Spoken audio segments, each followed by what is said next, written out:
find that all the personality collapses I've had throughout my life, it's like I've lived multiple lives.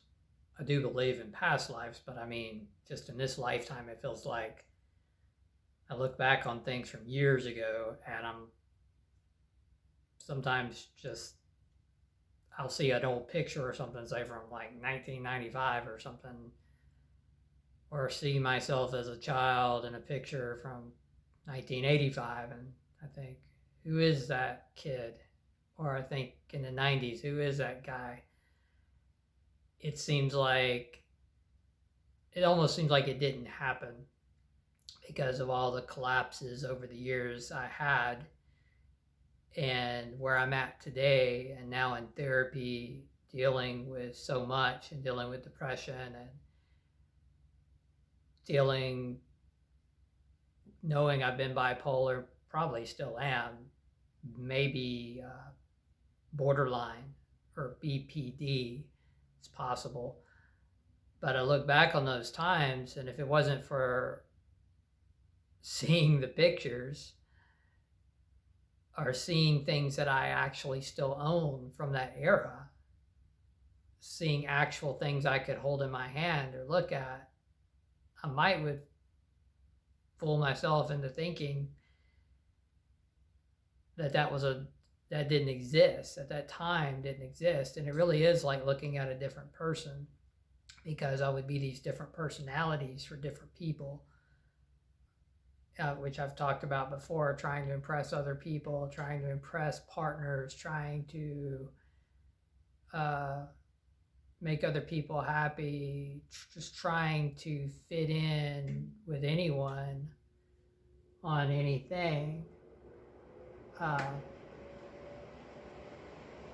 So it's just tough. And the last 5 years was extremely tough. And I have days where I'm very moody. The last 2 days I've been actually very moody. And people will say, well,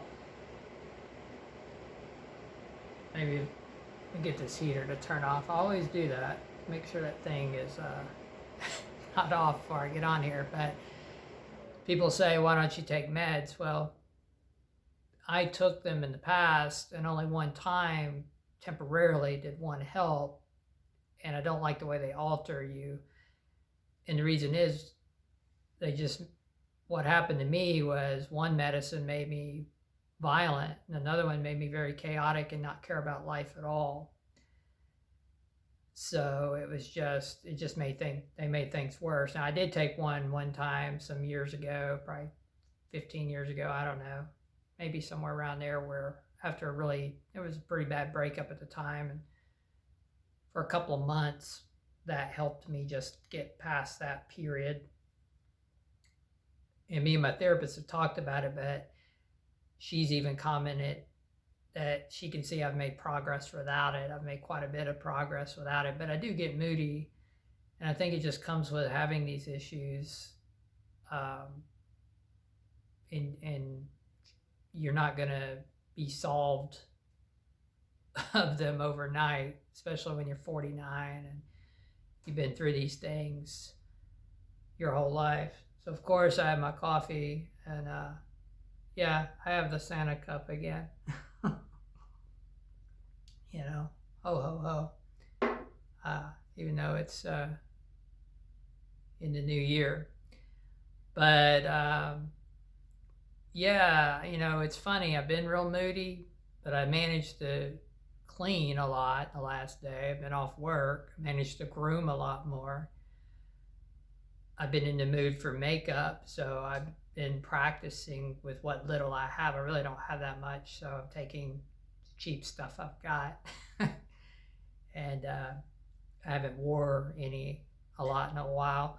Yeah, last video, I know I really had the eyeliner on thick, but it is what it is. I go through these mood shifts, and if you watch me long enough, you're going to see that. You already see it if you watch my videos. You'll see where I can be a little more hyper at times. I might be lower at times. I can, some people I guess would say I'm eccentric. I guess that's probably accurate to some level that I think a lot of people that go through these sorts of things have eccentricities um, about them. So, it's, I'd say, fair to say. I've definitely, through all my personality shifts, have been quite quite the eccentric or flamboyant person at times. I've went through all kinds of stuff. So you'll see that. You'll see that as I go. I might experiment with something. I might try something. Because, the way I look at it now, I've been through so much shit. I've been bullied so many times in my life. It's like, hey, whatever, because most of the people, especially the ones that bullied me, they've got issues themselves. And usually what someone I find, a lot of times what they're bullying about is because they're insecure about what they're bullying you about. A lot of times they're hiding something. Whatever they're bullying you about, sometimes they have the same issue or similar issues, and they're just trying to cover up for it. And, I've discussed before how inauthentic people are, and it's taken me going through everything I've gone through in the last 5 years to get, I would say, I don't know if we can be 100% authentic, but I'm the closest I've been to just doing what I want, doing what I feel, which does make me moody, trying to just be more authentic as I can. And this is also why I go to therapy. And my therapist, of course, encourages me and reminds me of the progress I've made and how far I've come. And of course, I don't talk about every single thing on here. There'll probably be things over time, more things I'll talk about, just see as time goes on. Now, I guess I could touch on talking about working in the adult store, or, try to keep things PG here on YouTube, corn shop, and this is an area a lot of people there's people, religious people, there's people that just are going to say it's evil, they're going to say whatever they're going to say. And as I've said before, there's just light and dark in everything. I think life has a sense of humor of the way things can go, and the way we just tend, when we let ourselves be who we are, and some things come out of us, I have to laugh myself.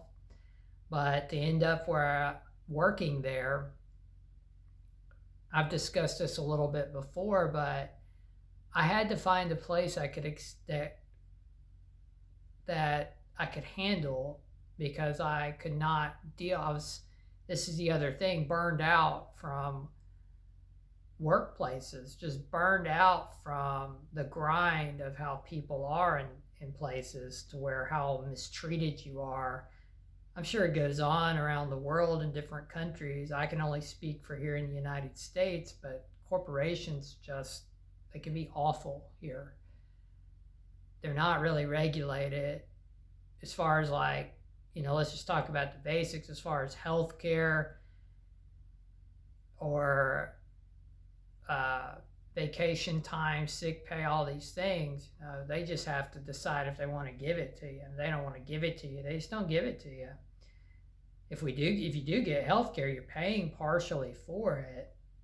If you're in another country, you may not be aware of how it works for us, but you'll pay for it on a monthly premium or every couple of weeks. It won't cover everything. Sometimes I say they cover something, then they end up telling you they don't want to cover it. These companies make millions and millions and millions of dollars hand over fist. Hospitals charge outrageous rates for things here because of the way it's all set up that way. And even if you do get covered, you're usually going to get the maximum, maybe if you're lucky 80%, you're still going to pay 20% on whatever it is. And you may pay deductibles. Usually you're going to pay deductibles if you have surgery or things like that. So they may want $1,000 up front or $2,000 up front. So I haven't had insurance in forever. I go people in my position, a lot of times you just go and find places in your state and you try to find the best reduced cost clinic or free services you can get depending on your income. I was fortunate with finding the place I found with therapy and dental. So you have to deal with these corporations being unregulated mostly and doing whatever they want. They pretty much run our country. That's how our political campaigns are run too. Donations from corporations and millionaires, and millions and billions of dollars go in. And I'm talking from an independent. I'm just talking both parties do this. And all these companies, that's how they want to have things go in their favor. They donate to our political parties. That's how our politicians are elected. Our presidents are elected, mostly off donor dollars like that. So you're dealing with working in places too like this, and it's hard to find a place. You just have to try to find a place. You either have to do what other people say, and especially men, just grin and bear it, just do it, or whatever. Just go out there. I mean, the arguments and bullying and stuff over the years I've had to endure from other men is crazy. Fights I've had to have, like not physical, but mental and just verbal battles with other men who were narcissists, who managers at places who were narcissists, who were just effing staff and had their favorites. And if you stood up to them, it was a constant fight. And I could never be one that sat there, even with my personality issues, I could just never be one that sat there and just constantly took it. I mean, I was bullied all through elementary school, and then into high school, I got bullied more at times in young adulthood from people. I never had a real sense of identity. My childhood was erratic anyway, with different stepfathers and moving around everywhere. So it just, it's funny because one of my ex-girlfriends, one that lived here for like 5 years or over 5 years, she even commented, I had told her a lot of my background, and she said, it's amazing you're even here, or you're not in jail or something. You're not in jail, or you didn't get involved in all this crime, or you just didn't end up self-deleting, which, I've talked about. I've had those feelings many, many times. So she could see it. Her dad had made those comments too, because they knew a lot of what I'd been through, a lot of my background. But going back to these jobs, when I started really crashing and burning in the last 5 years from what I'd went through, and you can watch other videos, I talk more about it, talk about more about these things and what happened to me in 2019. But I started becoming self-aware and all of this stuff, but I also went into severe depression, and it just got so bad I just couldn't function. The last major job I had, I was there over 6 years, but it had some good times, but it had bad times. It was I guess we'll talk about it a minute. I'll say a minute, it'd be longer, but it was a wax museum. And it had not just a wax museum, but it had another building that has a haunted house, and it has a mirror maze, and a 5D motion ride. It had a different type of ride when I first started there, but the good points was I liked working around entertainment because I'm interested in the arts. I'm interested in acting. I have that flamboyant part of me. So yeah, I liked being around that stuff. I worked in the haunted house off and on. I might have been okay there just to have been in the haunted house once it wasn't there when I first started working there, but once they built it, if I'd have been in there full time, I might have been better off. But we made more money selling tickets and working out in the other parts of the place. We made hourly, and then we made commission. So it was just more money, so that's why I kept doing it. But you had narcissistic managers there, and it was tough because of stuff I was telling you about. You had staff backstabbing, you had all this stuff going on, you had all this gossip, you had all these things all the time. And yeah, I know it goes on in jobs, but there's a such thing as burnout. People talk about it, all the time now, where life burns them out because of all the grind and the way, especially, and again, just speaking for this country, how people chase a dollar and chase possessions and chase debt, basically, and put themselves in a hole to impress other people. This is the mentality in a lot of America. It's just what I've grown up with and saw. It's what we're taught. A lot of us are taught this. So I'm in this place, and they want me to be a manager, and I end up not really, I knew something's not right with that. I probably shouldn't do it, but they keep wanting me to do it. I guess because I am efficient at a job when I'm in the right mind, I guess. I can be. And I sold a lot because I had a background in sales. I had traveled one time 2 years on the road doing commission sales. So I had a background in that. I had a background in public speaking as well, and a little bit of acting. So the haunted house was natural to me. I could talk to people, and I could talk to them in a way that they didn't feel like I was selling them. I just have conversations with them and tell them, this would probably be your best bet here to buy this or whatever. And I just had a way with, not pushing things on people. And I was one of the top sellers the way I had this approach.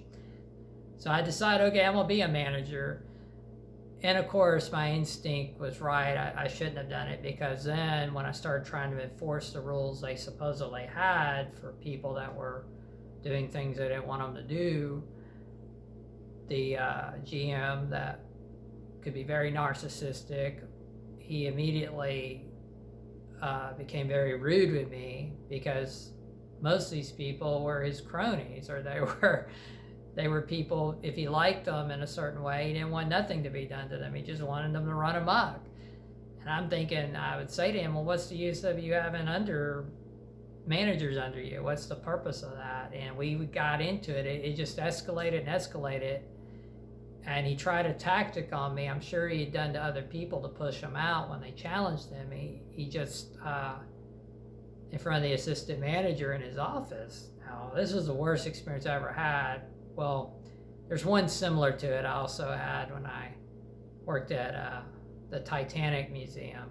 I had a similar situation with a manager, but a yelling match. This is what happened. It ensued after building up over time now. It wasn't an immediate thing. It built up over time, and over him continuing to belittle me and bully me, and escalated into a yelling match in his office in front of the assistant manager, to where he told me if I didn't like it, I could get the F out, basically. And I yelled back at him and said, I ain't effing going anywhere, that I'll go to your corporate office, which is in California. And he backed down. This was probably halfway through the time I worked there. And I was there over 6 years, so maybe 3 years in, maybe not even that. But that's just one situation in this place I dealt with. At Titanic, I dealt with a manager that he was also effing the staff. He got upset one time. This escalated too over time, but he got upset one time. I was working out front with a girl that he liked to mess with. The girl would flirt with me. We would flirt. We were friendly with each other.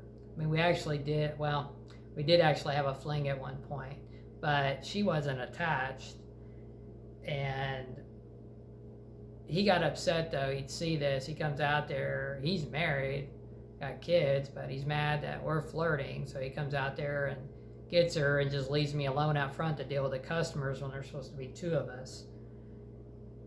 This was on top of many things he had done, and ended up, we got into a huge yelling match. I told him, don't you ever do that to me in front of anybody ever again, and it was worse than that. But we end up in the office. That manager, that GM happened to like both of us, so she just swept it under the rug. Nothing happened really to either one of us. She just wanted us to get along. But it was just, this is what goes on in these tourist jobs too. It's just one, you could go from one tourist job to the next fucking place in this town, probably other tourist places, and it's like copy and paste these characters into different bodies, same personalities in different bodies, and they're up to the same shenanigans, the same shit, and it just gets to you after a while. Now, some people, you know, they deal with it their whole life, but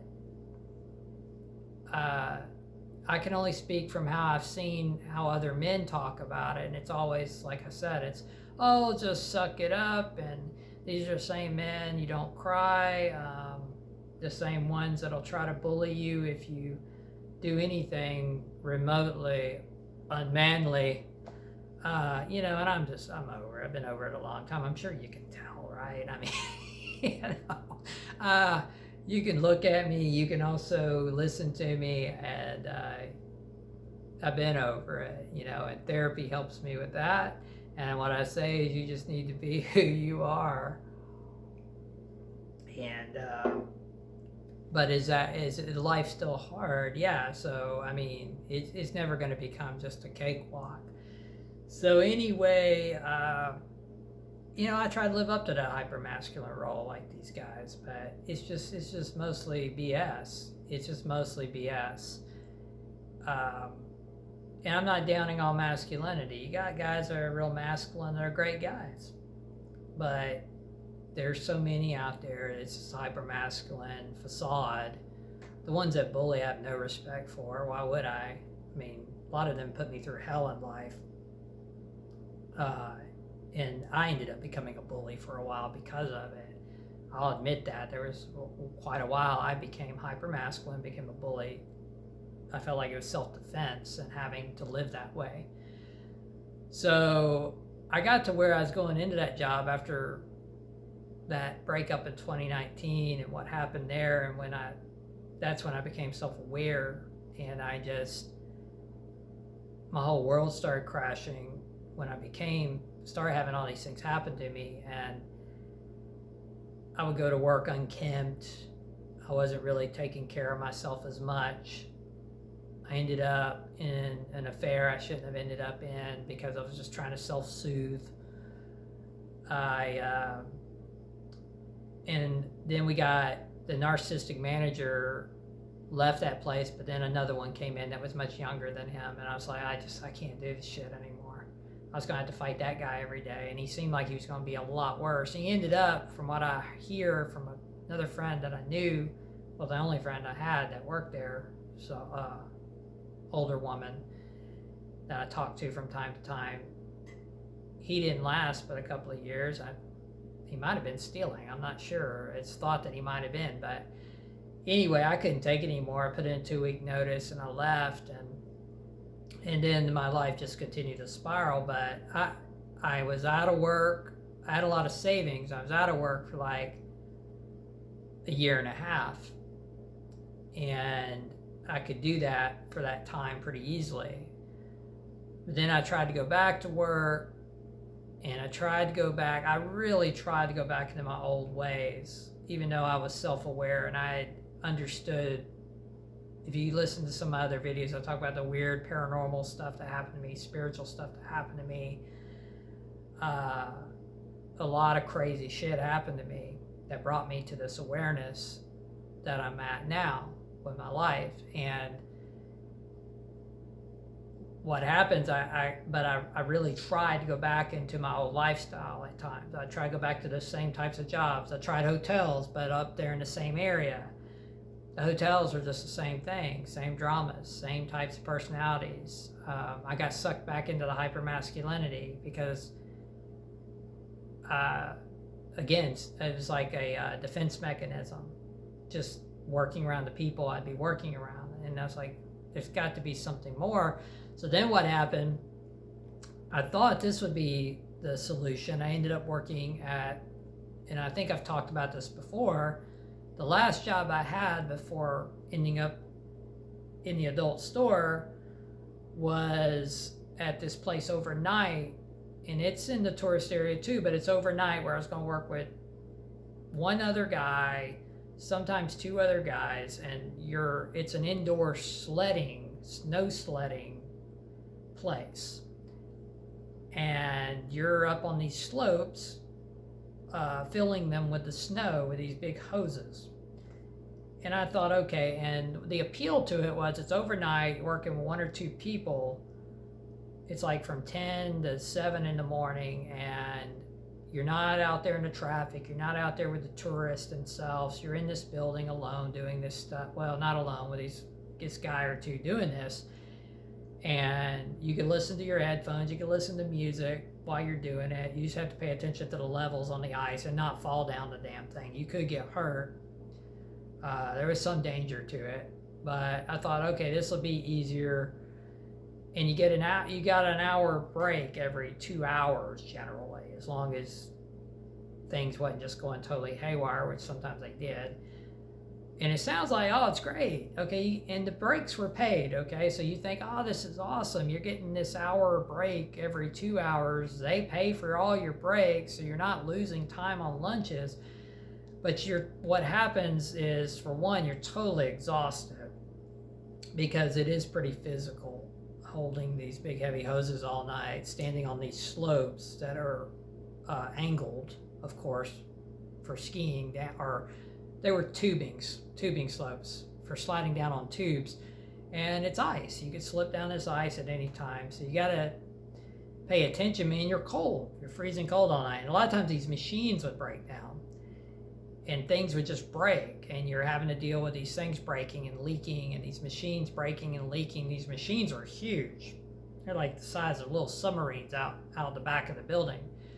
And then in the freezing cold or whatever, which I worked there part of the time in the winter, these things would freeze up because of the freezing cold outside. They would freeze up. So they would end up freezing up, and then it was dangerous working on them because there was electrical wiring exposed out in the cold. And sometimes if it rained, they would want you to mess with that stuff, with all this electrical wiring. And thing is, I'm not the most physical person. I mean, I have worked out. I have been a muscular guy before, but I've never been one that's been good in physical jobs. And but that wasn't really the whole thing that got me. It ended up being that the manager guy, I find out it's an alcoholic, and he came in hungover one night.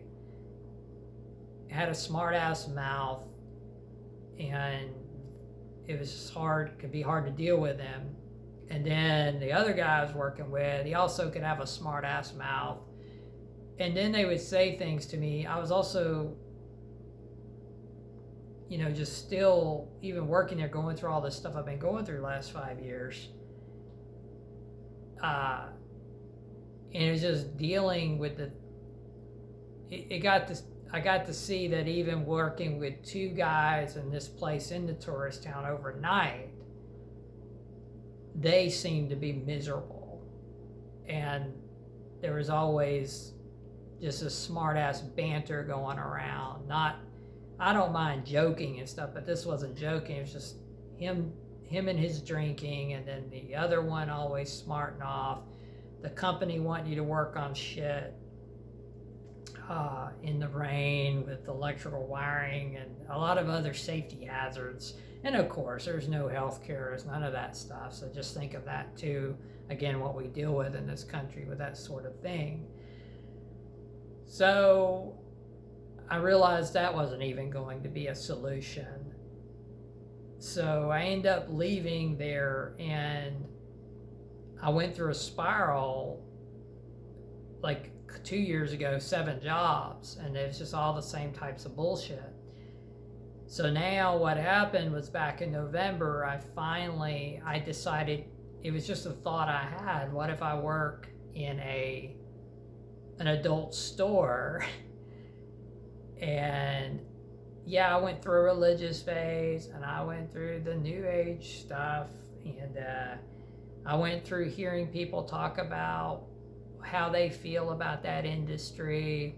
And my take on it now is there's just dark and light in everything. And you can't tell me, talking about that industry, you just can't tell me that 100% of it's evil, or 100% of the people that do it or don't want to do it. I mean, I know there's trafficking, yes, and I know there's people that end up in that sort of thing that didn't really want to be there. I understand that. But then I look at all the other types of jobs I've done, and I look at places where I worked where you had so many of the employees claim they were Christians or whatever, and then they were the very ones trying to screw you over, the very ones effing around with the staff and screwing you over and gossiping and trying to get you fired. And so you see all this hypocrisy everywhere. So I thought, well, surely with my personality issues I've had, coming to awareness more of authenticity, also being the guy that I am, that likes to experiment with makeup and likes to do the things I do, be the way I am, be who I really am. I bet you there's just something told me this place will be more accepting. And the instinct was right.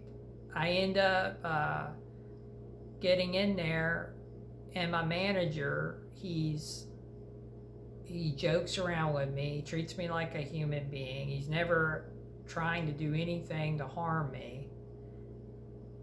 And we have like 4 employees, and most of the time we work by ourselves. So, I mean, now I did work with a new employee the other night.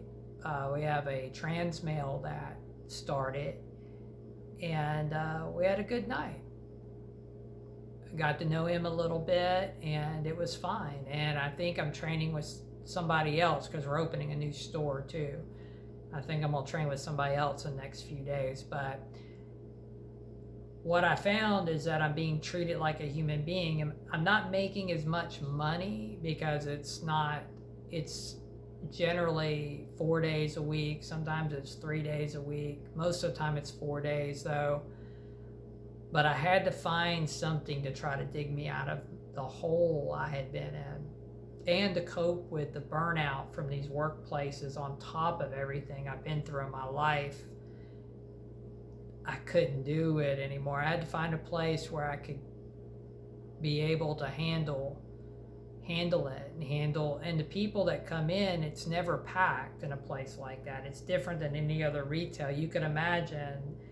Probably it's not like a clothing store per se, though we do have lingerie and things like that, but it's being a specialty type thing, right? It's you never have usually more than 6 or 7 people in there at a time, and sometimes you're in there 2 or 3 hours alone. You just do little tasks. We clean, we might put out some stock, we do little things. It's not that hard. You run the store on your own usually. You're your own manager, really. You just are given things that you've been trained to do. And you just don't have judgment. You don't have judgment. People are human beings. People have dark sides and light sides. People have things. We all have vices of some sort. Do I see a little bit of dark from people that make me sad sometimes? I do. Like I see, it's mainly with the older guys who are in there looking through DVDs or magazines, or they're getting a toy, and you can use your imagination. But the reason I say it can be sad is because you can see in them, sometimes I think that's their life probably. And that's what's got a real grip on them. But then you got couples in there just doing having fun, or you have younger people first time being in a place like that and they're goofing off, they're just having a good time because they've never seen that sort of thing. Or I might get a prank call.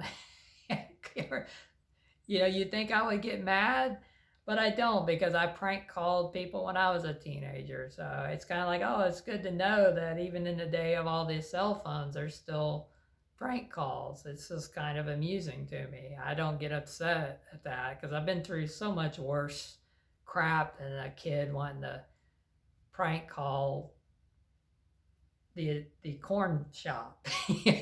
So I just kind of get a kick out of it. And you have some of the most interesting conversations with other people. I deal with women, men, trans, every type of person. And what I like about it too, it's in the city. It's not up here in this tourist area. I live in between Pigeon Forge and Knoxville, Tennessee. So I decided it would probably also be better to just work with the regular city people over in Knoxville. And it has. It's been better. It's been like a more normal type of environment. And because of the vampire I work in the evening. I like to work at night. So that's just how I ended up where I'm at. And my therapist thought it was great because she's like, you're opening up again. That's what she sees too, how I'm opening up into myself. I'm accepted for whatever I want to be there. I'm not going to be judged. I'm not going, this company prides itself on inclusion. So they won't let customers bully us in that way. The employees, I can already tell there's a couple other employees that work there, I'm sure, because they also feel comfortable there for various reasons. It's just a laid back environment. And you wouldn't think that. I just want to give you that perspective of, you would tell some people what this is and they would just freak out and try to condemn everything you're doing. And a lot of times the people that do that are the very ones living a fake life or a fake existence, or they're bowed down to the pressures of what other people want them to do. This has helped me dig out of a hole that I'm still digging out of, and it's helped me to progress more in my life. And then going back to just everything seeming like a past life, I guess you would have to be in my position, walk in my shoes. Some of you watching this may have similar issues where you didn't have a sense of identity, or you're borderline, or you're bipolar, or you're both, and you would, if you are, you would probably get this, that it just seems like a lot of the things you did in the past just seem like it never happened. And again, the only reason I know they really happen is because I have mementos from different parts of my life that I can look at and say, well, that didn't just manifest out of thin air.